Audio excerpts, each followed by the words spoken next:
Estimados participantes, continuamos con el desarrollo del módulo Planeación Educativa y Diseño Curricular del Doctorado en Educación.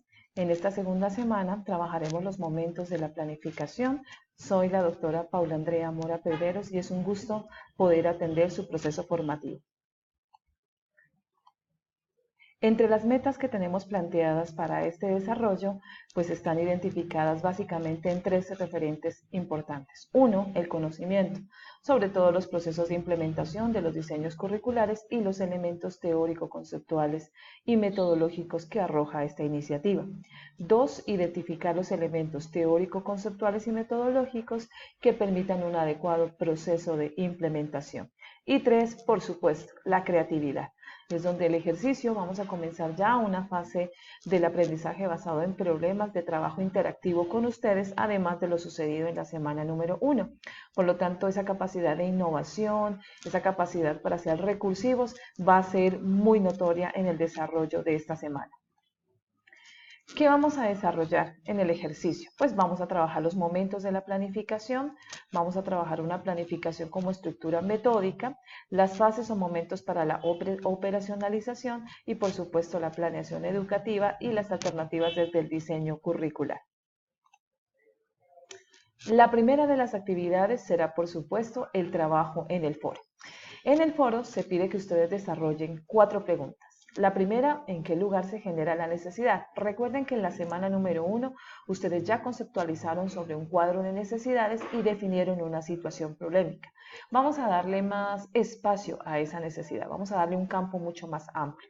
Entonces, ¿en qué lugar se genera la necesidad que para ustedes es más notoria o significativa del cuadro de necesidades? Por supuesto, en la realimentación que yo les envío, les sugiero a ustedes también alternativas en su toma de decisiones.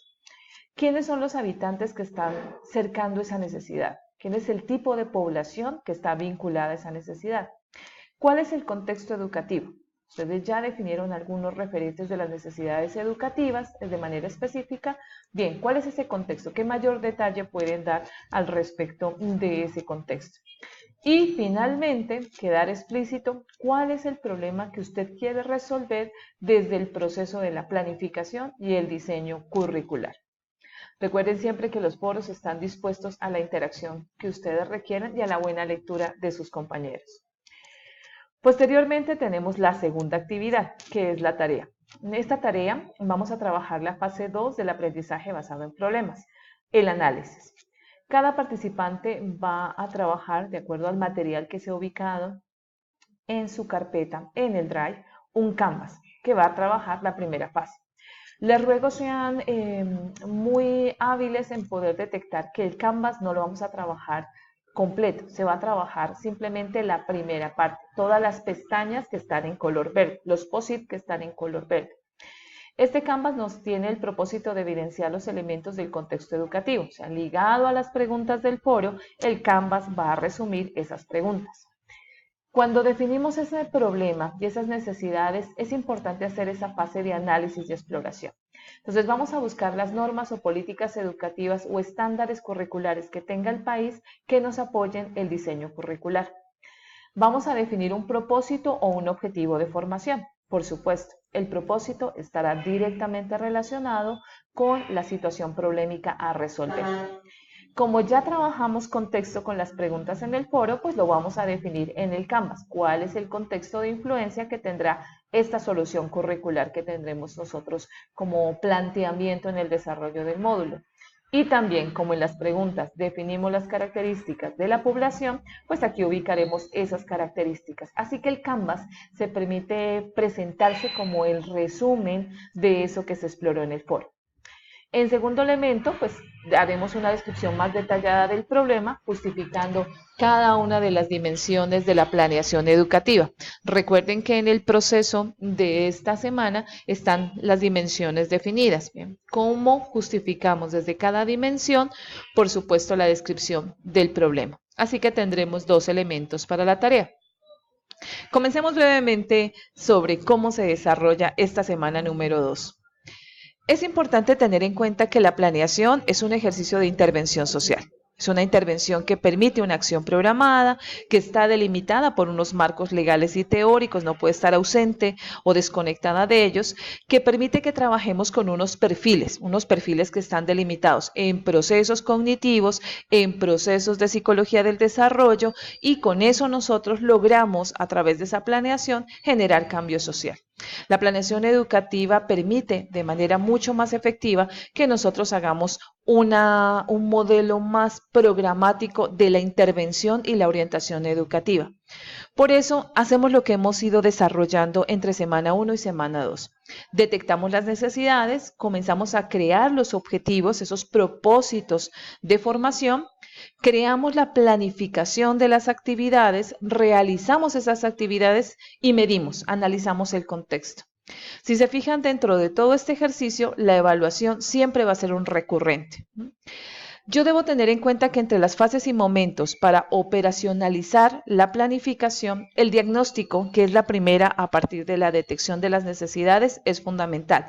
Puedo tener varios recursos. Identificando el problema, puedo aplicar, por ejemplo, un análisis DOFA, pero también hay otros recursos como una matriz problemática, como una matriz de necesidades, como un análisis de contexto que me permite a mí poder ir definiendo la formulación de objetivos. En investigación, por ejemplo, trabajamos un árbol de problemas, un árbol de objetivos bajo la metodología del marco lógico. Nos permite a nosotros ir evolucionando. Seleccionamos los componentes o las alternativas que permitan que el plan se instrumentalice, que se logre y se ejecute, y lo desarrollamos. Todo ese proceso requiere, por supuesto, que haya unos momentos o toma de decisiones importantes para que las fases puedan cumplirse.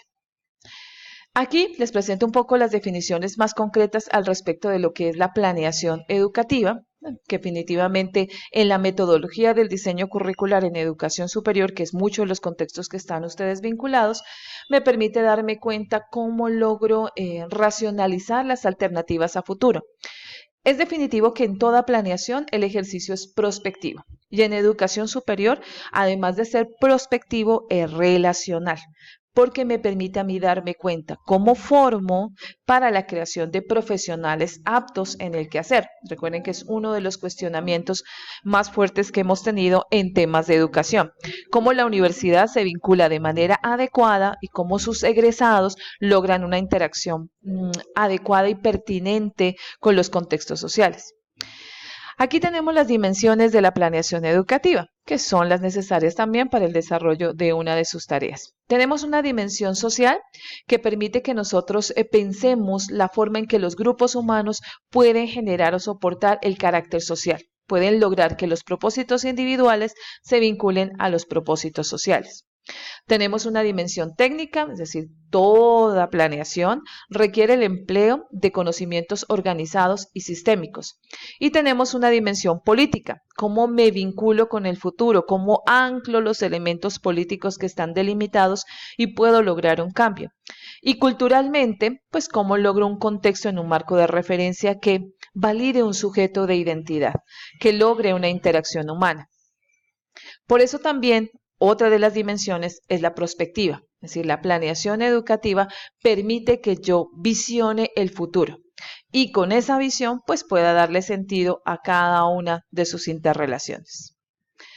Estas son las fases que van ustedes a desglosar a lo largo de esta semana. Tenemos un diagnóstico, un análisis o naturaleza, un diseño, evaluación, la implantación y la evaluación, como las hemos considerado anteriormente, ¿no? Viene la explicación de cada una de ellas. Les sugiero que hagan una atenta lectura a cada uno de estos ejercicios y puedan hacer sus comentarios o inquietudes en el foro. Las fases que hemos mencionado en un círculo de construcción continua y sistémico. Las fases no están delimitadas únicamente por su ejercicio de implantación, sino que son dinámicas, ¿no? Cuando hablamos de la planeación, pues por supuesto debemos tener en cuenta que el plan y el proyecto son dos elementos que complementan la planeación, ¿no? El uno nos permite diseñar la toma de decisiones y el otro nos permite ejecutarlas. Por eso cada uno de ellos tiene unas regularidades que son constantes. Aquí encuentran un poco uno de los ciclos de la planeación universitaria. que básicamente tiene similares acciones a las fases o ciclos de la planeación en cualquier otro contexto de educación, pero que se enfatiza muchísimo en los sectores en los cuales hay intervención directa de la educación superior. Comenzamos a trabajar los fundamentos de la teoría curricular, es aquí donde nosotros, Glassman y Figueroa nos permite a nosotros, a partir de la corriente que en los años 80 se llamó tecnología educativa, comenzar a hacer las líneas de la planeación y el proceso de enseñanza-aprendizaje. Ahí es cuando logra tener mayor evolución el proceso del diseño. Vemos algunos de los diseños, está el de Villarreal, que también es muy válido frente a la definición del problema, marco teórico y estructura, pero también contamos con otros diseños, el currículo por problemas sociales y epistemológicos, ¿no? Donde el primer elemento en el diagnóstico está el vínculo educativo entre sociedad y el ejercicio directo de la institución.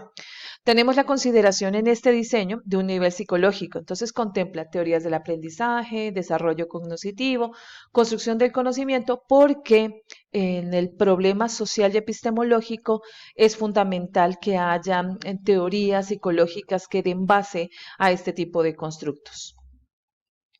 Tenemos también la concepción del control social. Recuerden que entre la estructura, la presentación y la disponibilidad, pues todos somos sujetos de crear un currículo oficial y un currículo oculto. Estas son las bases para la creación de un diseño curricular desde la educación superior, que pueden ser muy útiles.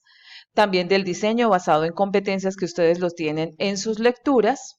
No solamente la competencia en el desarrollo de conocimientos, la creación de las unidades de competencias que serán muy útiles para lo que vamos a hacer en la siguiente semana, los elementos de la competencia que son esas acciones concretas que desarrollamos y los criterios de desempeño. Con todo este ejercicio, pues nosotros definitivamente logramos entender, uno, los procesos de la planificación, cómo funcionan esas fases y elementos que se desarrollan. Y dos, los elementos teórico-conceptuales y metodológicos que nos permiten pensar un diseño curricular, que contempla las normas de los países, que contempla los conceptos en los cuales se interactúa, que contempla los modelos o teorías que vamos a trabajar para poder hacer un adecuado diseño de las actividades a convenir. Y todo el ciclo está constantemente evaluado.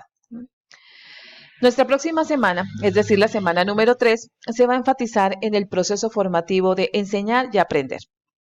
Así que vamos a indagar qué enseñar, cómo enseñar, qué y cuándo evaluar.